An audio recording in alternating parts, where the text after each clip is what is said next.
Being Native Hawaiian and being a Muhiwahine, basically that's a term that is used. Wahine is female, and Mahu is basically the Kanaka Maoli people who were LGBTQI and whatever other parts of the acronym is there. Can you hear me?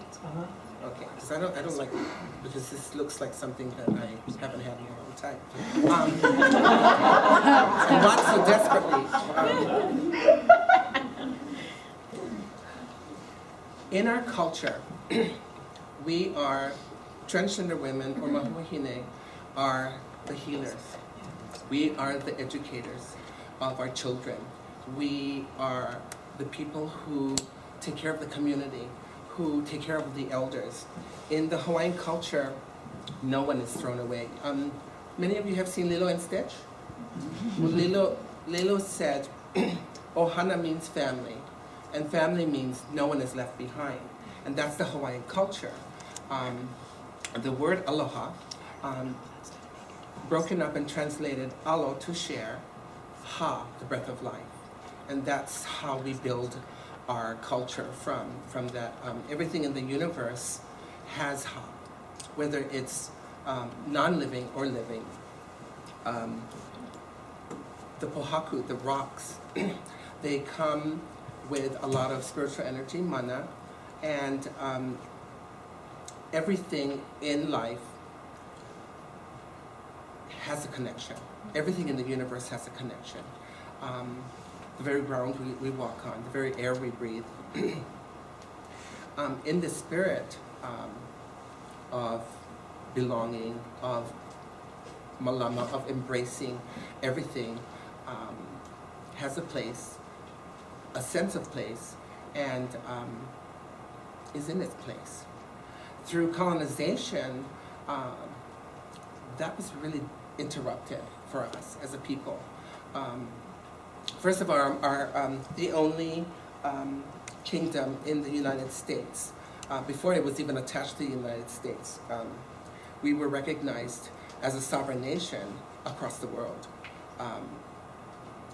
The United States government saw that Hawaii was a great place for trade, for this port of call that was going to be a very centralized place where they could also have military operations in the Pacific Basin.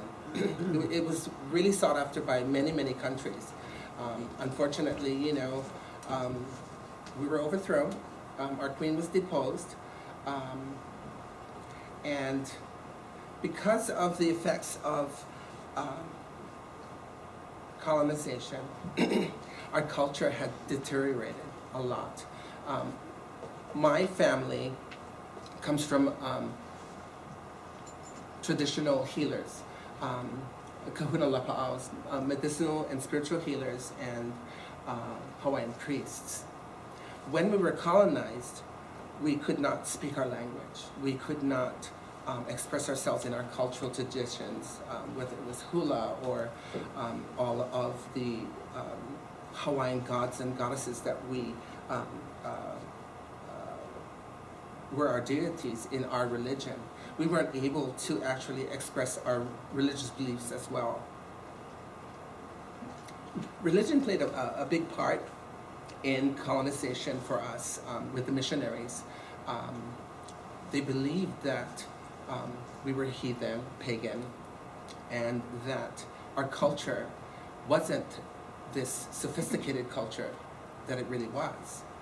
Because, I'm going to say this, white is right, and for God and country, everything can be explained away and can be validated. I might be getting off topic, but if I am... Go ahead, Rose. Keep yeah. going. So, I'm going to talk a little bit about my coming out, my transitioning. I transitioned at the age of 16.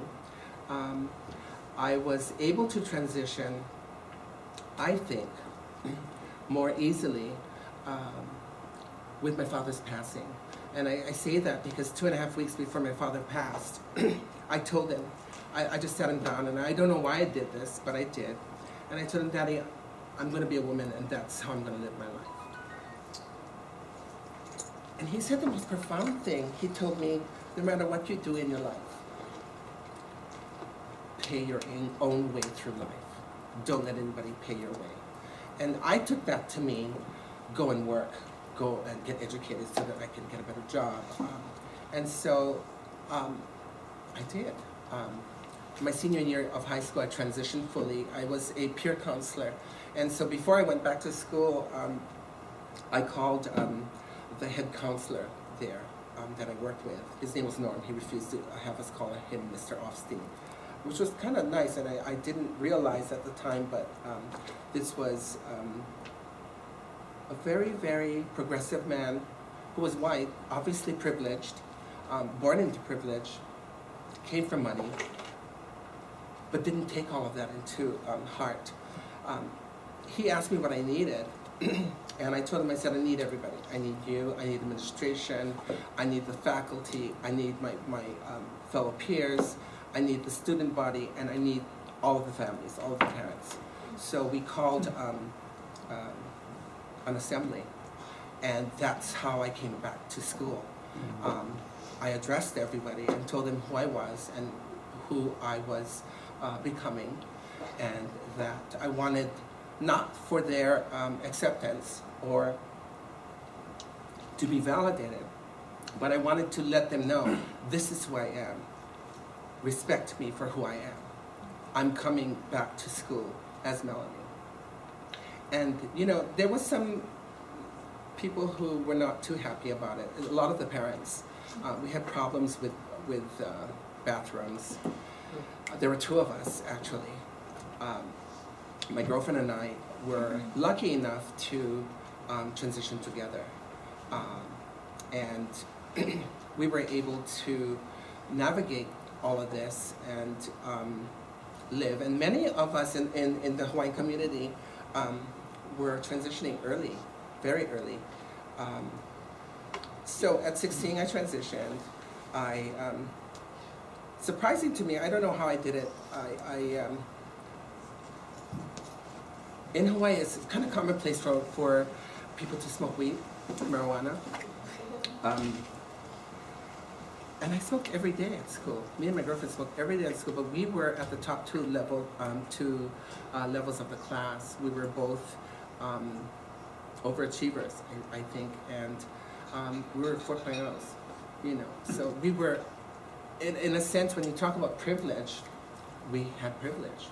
Even being transgender women at the time, we had privilege because we were academically inclined and we were a little superior, you know.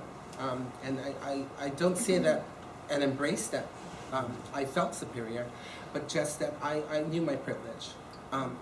As a Native Hawaiian of almost 75% Hawaiian ethnicity, I'm fair-skinned. Many of my brothers and sisters are not. And so even being who I am as a Muhiwahine, I also have privilege. I'm fair-skinned. I'm academically inclined. So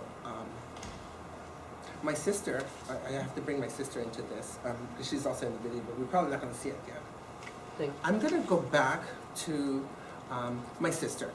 My sister is the oldest of 5 boys. She is also transgender. She's the oldest, I'm the youngest. And my mom desperately wanted girls, both pregnancies, desperately. And you know, the Hawaiian culture believes in the vertical bond, the maternal-fetal vertical bond. And because of my mom's desperation in having a first child as a girl, and the last child, I was her last hope.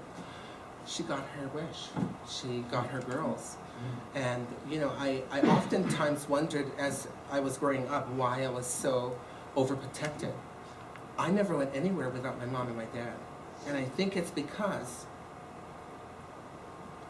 they knew that they were acculturated, like I am, and like everyone who is colonized, all the indigenous cultures, everyone is acculturated between two or more different cultures. I never knew what it was. I never knew the term acculturation. But later on, I realized that my mom and them were suffering from the same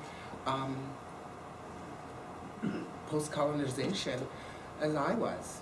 And it was just passed down from generation to generation to generation, not being able to express yourself traditionally as part of your culture. Having a culture, namely the American culture, being a bully, you know, having to do things in the privacy of your own home to speak your own language and not be able to go outside and speak because you have to speak English, being forced into that. Possible you could just say a little bit about what TGI does now? Okay.